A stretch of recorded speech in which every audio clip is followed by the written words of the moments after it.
Joining us now, Fox News contributor Miranda Devine. Miranda, it's great to have you back on. You're the one who led the charge on this, you and the New York Post.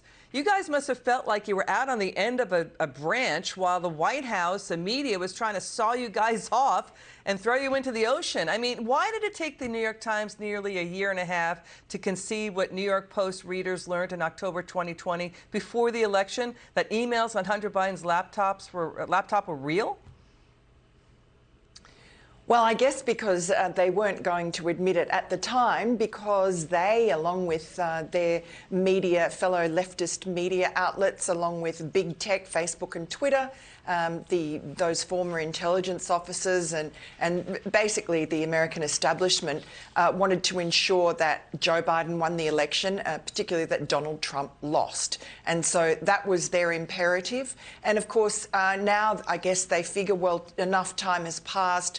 Maybe we can bury this admission in the 24th paragraph, actually, of the page that's a story that's on page 20. And we won't have too much egg on their face. But, you know, it's such a big story that I think the fact that the New York Times has now admitted the truth of it, having ignored it before the election, that itself is a big story. And I think that, you know, it's a lesson in journalism about I guess the corruption of journalism in this country, that it's become more political activism, partisan political activism, willfully naive. We saw that throughout the whole Russian collusion hoax story that the New York Times won a Pulitzer for. So there is just no faith or credibility that can be applied to any journalism that comes from these organs, and that is very sad, very corrosive for the country. We need a healthy fourth estate. You know, you're right. And even during the campaign, the Biden team was bullying journalists, saying if you cover Hunter Biden, this is a journalistic malpractice. So it feels like the media fell for that. And there was a gigantic censorship machine was launched. You know, basically you had Leslie Stahl of 60 Minutes saying this is not a story, and NPR saying this isn't a real story. Let's watch what happened, Miranda. I'd like a reaction to this idea that this was Russian disinformation. Watch this. Federal authorities are now investigating whether recently published emails that purport to detail the business dealings of Joe Biden's son are tied to an ongoing Russian disinformation effort. Recently published emails that purport to detail the business dealings of Joe Biden's son are actually part of an ongoing Russian disinformation campaign. Hunter Biden, this laptop that intelligence officials have warned is likely Russian disinformation.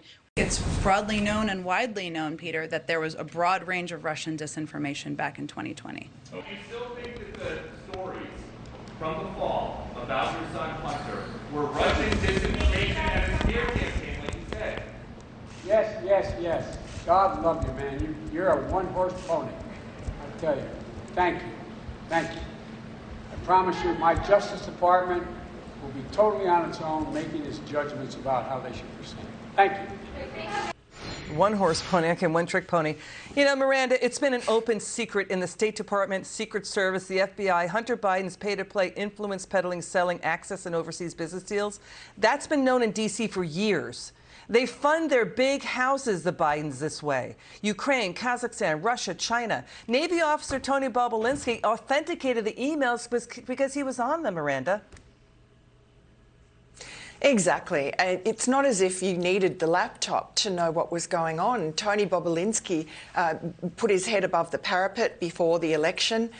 He's a patriot, a naval veteran and a businessman who found himself caught up as a partner of Hunter Biden in some of his Chinese deals. He spoke up. He gave a press conference after our story came out to verify, to authenticate it, to say that you know, the laptop was real, that he had met with Joe Biden. Joe Biden was intimately involved in these business deals, using Hunter Biden as the bag man to collect tens of millions of dollars from Russia and China and Ukraine and, as you said, Kazakhstan, Romania. I mean, countries all around the world that, as vice president, Joe Biden had carriage for. And so this was a really enormous story, and it was You talk about Russian disinformation. I mean, this was American disinformation pretending that it was Russian disinformation. And as you just played, everybody was singing from the same song sheet. And they were all helped by the really scurrilous intervention by James Clapper, John Brennan, Leon Panetta, Michael Hayden, and 49 of these former high-level intelligence bosses, John Brennan being the former CIA director under Obama and Biden, who knew full well what Hunter Biden was getting up to when he was partying with foreign oligarchs, Russian oligarchs in the oligarch playgrounds of Lake Como and Monte Carlo and Moscow. They knew what was going on, so they knew it wasn't Russian disinformation. They knew it was true, and yet they put their names to this letter, in which they said that the emails that we were publishing are reporting effectively the laptop was all Russian disinformation, and that was enough for those media outlets to run that and to run not the White House then, but the Joe Biden campaign line.